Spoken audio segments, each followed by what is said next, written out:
InsyaAllah akan membahaskan tentang salah satu kesalahan jenayah syariah di Malaysia, iaitu muqaddimah zina. Jadi apa itu muqaddimah zina? Muqaddimah zina ni apa-apa perbuatan atau tindakan permulaan zina yang pasti akan berakhir dengan zina. Dia permulaan, dia tak berzina lagi, tapi dia baru nak buat. Contoh kes yang agak famous tentang muqaddimah zina ni adalah kes Farida melawan pendakwa jenayah Kelantan. Mula-mula Farida ni ditangkap oleh penguatkuasa agama lah.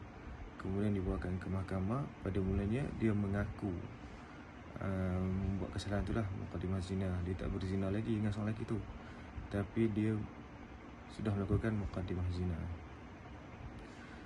Lepas tu dia rasa itu membawa disadvantage kepada dia. Kemudian dia membuat statement yang mengatakan dia dipaksa. Jadi pengakuan dia itu tidak boleh digugurkan, so dia masih dihukum. Jadi undang-undang berkaitan muqaddimah zina ni saya ambil daripada 3 buah negeri, iaitu yang pertama daripada Kelantan, enactment Undang-Undang Jenayah Syariah Negeri Kelantan, Seksyen ke-12 muqaddimah zina, menyatakan bahawa sesiapa yang melakukan perbuatan muqaddimah zina adalah bersalah atas sesuatu kesalahan dan boleh apabila disabitkan dikenakan hukuman denda tidak melebihi 3,000, penjara tidak melebihi 2 tahun dan atau kedua-duanya sekali, dan disebat tidak melebihi 3 kali. Okey. Kemudian saya tampilkan pula enactment jenayah dalam syarak negeri Perlis, Seksyen ke-11 muqaddimah zina. Di Perlis juga enactment jenayah menyatakan bahawa mana-mana orang yang melakukan perbuatan muqaddimah zina adalah bersalah atas suatu kesalahan dan boleh apabila disabitkan dikenakan hukuman denda juga tidak melebihi 3,000 dan penjara selama tempoh tidak melebihi 2 tahun atau kedua-duanya. Di enactment yang terakhir saya ambil daripada negeri Terengganu, Takzir Negeri Terengganu, di bawah Seksyen ke-29, perbuatan sebagai persediaan untuk melakukan persetubuhan luar nikah.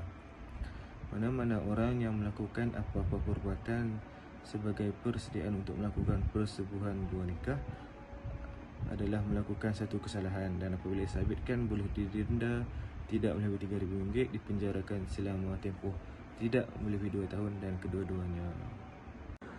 Jadi elemen jenayah di sini, jikalau ada apa-apa perbuatan muqaddimah zina atau permulaan zina, contohnya semasa ditangkap keduanya sudah tidak berpakaian, maka boleh disabitkan kesalahan. Selagi mana tidak ada bukti atau perbuatan, maka tidak boleh disabitkan jenayah. Dan hukumannya pula seperti mana yang kita tengok untuk 3 negeri yang sama adalah denda sebanyak tidak melebihi RM3,000, penjara dalam tempoh tidak melebihi 2 tahun. Cuma spesialnya Kelantan dikenakan sebat tidak melebihi 3 kali. Assalamualaikum warahmatullahi wabarakatuh. Nama saya Muhammad Syafiq bin Harmi dan nombor metrik saya 061698. Hari ini saya akan mengupas sedikit sebanyak undang-undang jenayah syariah di Malaysia, iaitu perbuatan tidak sopan. Jadi apa yang dimaksudkan dengan perbuatan tidak sopan itu, kita pergi kepada yang pertama. Maksudnya adalah perbuatan tidak sopan di tempat awam. Perbuatan itu termasuk bercumbuan, berpelukan atau menunjuk atau mengatakan kata-kata lucah. Jadi perkara-perkara itu merupakan antara perbuatan tidak sopan yang boleh dilakukan di tempat awam. Jadi saya bawakan di sini satu contoh akta, iaitu Akta Jenayah Wilayah Persekutuan 1997 Seksyen 29 Perbuatan Tidak Sopan di Tempat Awam. Jadi apa makna pada akta ini adalah mana-mana orang yang bertindak atau berkelakuan tidak sopan bertentangan dengan hukum syarak di mana-mana tempat awam adalah melakukan suatu kesalahan dan apabila disabitkan boleh didenda tidak lebih RM1,000 atau dipenjarakan selama tempoh tidak melebihi 2 bulan ataupun kedua-duanya sekali. Baik, kita pergi seterusnya kepada elemen jenayah. Jadi di sini digariskan elemen jenayah di sini adalah perbuatan tidak sopan ini merangkumi dua aspek, iaitu cara berpakaian dan tingkah laku. Jadi pihak yang ditahan atas kesalahan tersebut mungkin akan dikenakan kaunseling oleh pihak penguasa agama supaya persalah itu tidak mengulanginya. Persalah yang berat atau keterlaluan akan didakwa. Jadi di sini kita boleh melihat dari segi dua aspek sahaja, iaitu dari sudut pemakaian dan juga sudut percakapan.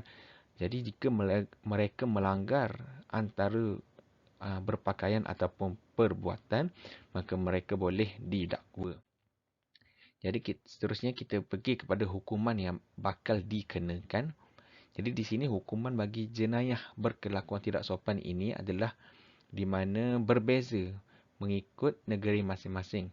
Tetapi tempoh penjara kebanyakan negeri adalah sama, iaitu di bawah tempoh 6 bulan. Jadi di sini kita mengambil 3 jenis contoh, iaitu 3 jenis contoh negeri yang menguatkuasakan enakmen perbuatan tidak sopan ini, iaitu Perlis, Negeri Sembilan dan juga wilayah persekutuan. Jadi contoh negeri Perlis adalah dendanya di bawah RM1,000.